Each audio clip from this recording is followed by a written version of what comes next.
Kama umeangalia mechi ya Senegal dhidi ya Morocco usiku wa jana, hivyo basi utakuwa umekumbana na video na picha tofauti za watu wakiwatania mashabiki wa Morocco kuwa kombe pekee walilolipata ni la mataulo waliokuwa wakigombania.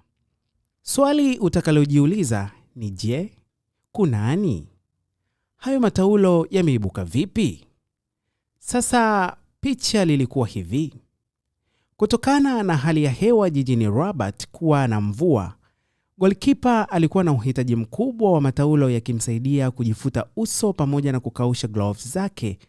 Ila katika hali ya kushangaza, wale vijana wanaotumika kama waokota mpira walikuwa vinara wa kumwibia mataulo yake, ikiwapelekea Senegal kumuingiza goalkeeper wa akiba Yehvan Diouf kumlindia mataulo.